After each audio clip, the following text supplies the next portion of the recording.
So, hello everybody. I was asked to tell a little bit more about true low power, new definition, how to define energy consumption. Why we decided to introduce true low power? It's very simple. Each of us is flooded by many marketing advertisements. There are products which are saying, okay, we can work years on batteries. We can work 10 years on a battery. We have super low power. It's extra low power, ultra low power, anything like that. But in reality, when you see what is written behind asterisk by very low letters, you will see, okay, this 10 years life of our sensor is based on one measurement and one sending of the packet per day. It's crazy, because I cannot imagine if I can measure temperature just once a day. It's stupid. Therefore, we decided to make it a little bit different. What are positioning of different technologies? This slide you saw already yesterday. So there is huge amount of technologies, wireless technologies, available in the market. From short-range technologies up to LP1s on my right side. I should say that I don't agree with a guy from Makers that PLC can solve everything, that LoRa is bad. LoRa, I think, is very good open technology. And nevertheless, it's working at ISM. I saw a lot of investigations with totally different conditions. Everything is about statistics. So PLC is just one of many solutions, like we have many wireless technologies.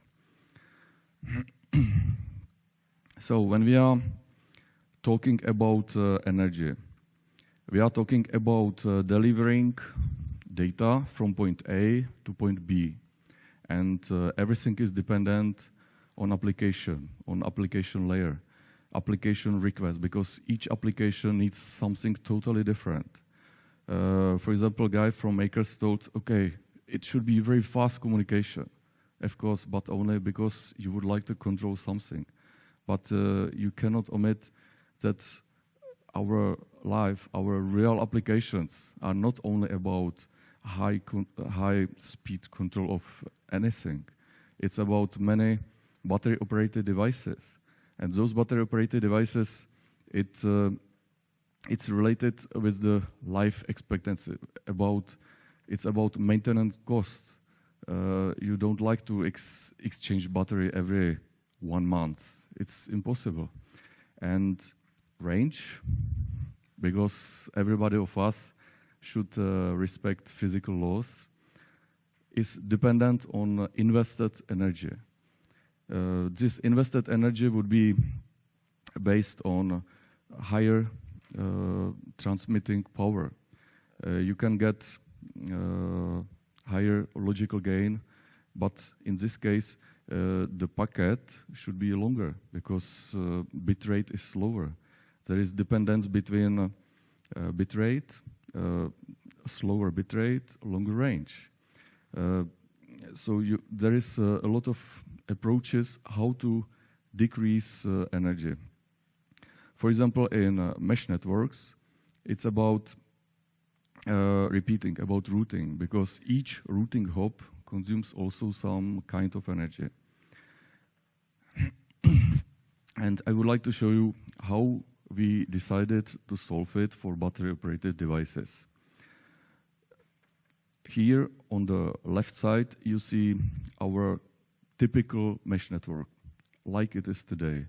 It means that each device can make routing. It means relay any packets. In the future, it was concept which was introduced last year. We will prepare dedicated repeaters. In this dedicated repeater will route packets, but as you can see, it will be just backbone of everything, And this backbone can be made, for example, from lights. Because when we are in the block of smart cities, I believe that smart lighting or any lighting, public lighting, can create totally new communication infrastructure. And it will be our task to reuse this existing communication infrastructure. We named that approach IQRF Zone, and it means you can imagine each light as a repeater. By virtual devices, you will connect to those lights, and each light can host those virtual devices. So, going to the true low power, which I should make very short yesterday. Low power depends on physical specifications.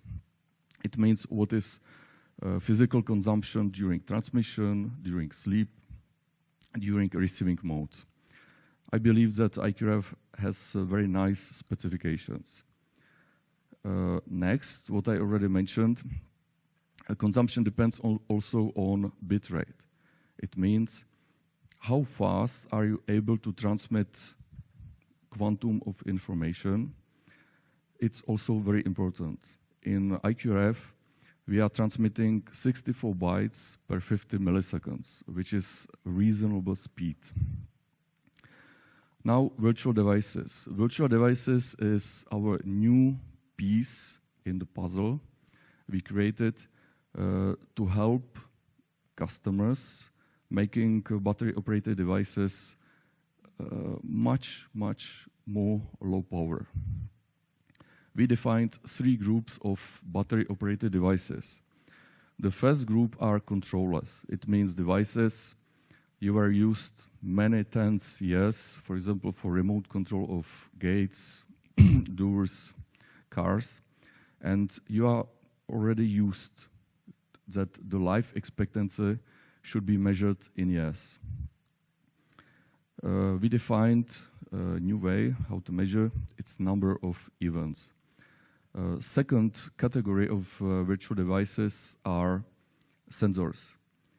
As you see, low power technologies, everybody is focusing on sensors because it's very easy that you can, in point-to-point communication-based networks, just asynchronously send data. Till now, in mesh networks, doesn't matter if it was Z-Wave, if it was ZigBee or IQRF, it was quite tough to minimize energy because especially when each device was routing, it consumed some energy because at least you should listen. But we prepared already new category of devices, virtual sensors, and in this case, we can have even at mesh networks, and doesn't depend at which location of mesh network it is. Consumption which can be measured in 100,000 events. Just for your imagination, if I compare that with the device with 10 years life on the battery, but 3,600 events, our device in this measure can work 300 years. And the next category, which is here, are actuators. Actuator is a very specialized category of devices, which is always listening and able to get commands and switch something, for example. This is a very special approach of IQRF because we have device, and you saw it in the booth of MicroRisk, which can last online a few years. This is very untypical and very unusual. What we have prepared are 2 functionalities. First, it's local asynchronous mode. I would like to emphasize local asynchronous mode, as my colleague asked me for, because it's very important. If you have, for example, sensor or remote controllers, then most of the time those devices are in sleep mode or some very low power mode. Then they will make measurement and send data.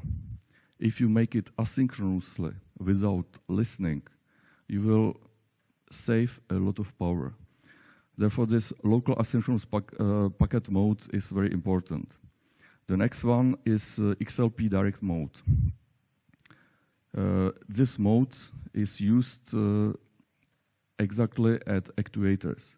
It means that the device is listening all the time at XLP mode, consuming just 20 microamps, which is excellent all the time.